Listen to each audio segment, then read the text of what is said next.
Hey there. So my hardwood floors look like trash and I wanted to refinish them. So I did it myself, and guess what? I didn't sand the floors at all. And I'm going to show you how. Step one, I cleaned my floors with hot soap and water.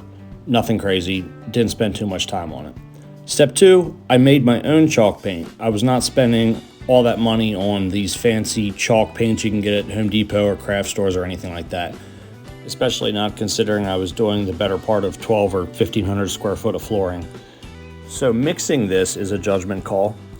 You have to play it by ear and figure out what's right for you, but as a general guideline, 3:1 is your ratio. That's going to be 1 part plaster of Paris, 3 parts paint. Now, I had to adjust that ratio because my paint was too thick, and most latex paint is going to be too thick to spread evenly and smoothly across your floor. So it's going to look like more 1 part plaster of Paris, 1 or 2 cups of paint, and then 1 or 2 cups of water. You really just have to try a test area out and see how it flows before you can really start to put it down on your floor. But keep in mind, this is a base coat. We're doing 2 base coats. You're never even going to see it. So it doesn't have to be perfect for certain. Now, ideally, you want to find a nice hidden spot to test some new colors on, like I did right by my front door.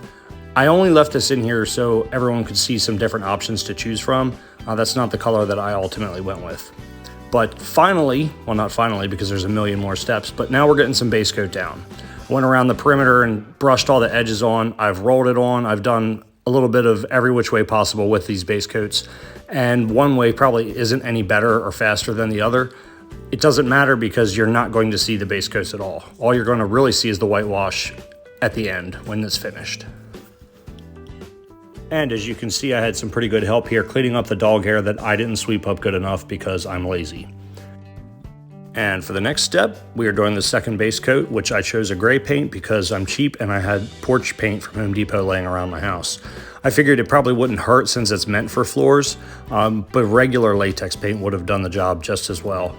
You still want to add the plaster of Paris and mix it the same way that I did for the first coat. Now here I'm moving on to the whitewashing, or the top coat. So with this, I'm probably putting it on a little bit heavy here, but by this point in the house floor refinishing project, I had done it enough to know that I would have ended up doing probably 6 coats of a light watery whitewash, where it just made more sense and was faster for me to do a heavier first coat and then have the second or third whitewash coat be a little bit more watery. I did it both ways, with plaster of Paris and without plaster of Paris, and it doesn't make a difference at this point because what you have underneath with your base coats has already adhered to the floor, and latex paint will stick to latex paint, so this is sticking to what is sticking to the floor, if that makes sense. And you just want to watch your technique when you do this. So I used like a 5-inch wide brush because my planks were, what are they, 2 inches, 2 1/4? I'm not sure what the measurement is. I'm not a hardwood floor guy. But so that brush would run perfectly right along 2 planks, and you want to keep it nice and straight as you're going with the wood grain to keep it having that wood grain look effect to it while you're doing it.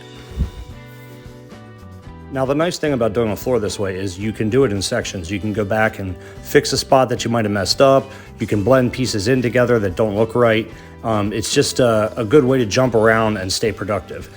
This is what you don't do. If everyone's wondering why I did not roll the whitewash on or why I'm using a brush, whatever, this is why. Because when you do that, it just spreads in a weird manner. It looks like shit, honestly. So I had to go back and use a brush to finish it. And finally, the top coat of polyacrylic poly top coat. I don't know what to call it. I want to call it polyurethane, but I know it's not. It's water-based. Don't do more than 2 coats within like 12 to 24 hours because you're putting so much water onto your floors that they start to cup a little bit on you. And then this last part here is, I guess I should have put it earlier in the video, but I'm lazy again and didn't feel like re-editing. This is how you make the whitewash. A little bit of water, a little bit of the satin poly, I guess they do call it polyurethane as I'm looking at the jug there. A little bit of satin polyurethane, and then you're gonna add just a couple like brush fulls or paint stick full of paint into it. I'll put the colors that I used in the description if you want to mimic my floors. And other than that, I'm gonna speed this up because it's boring. final words of wisdom. If you don't use a brush for your final whitewash coat, it's definitely going to look choppy and streaky and not really look that good.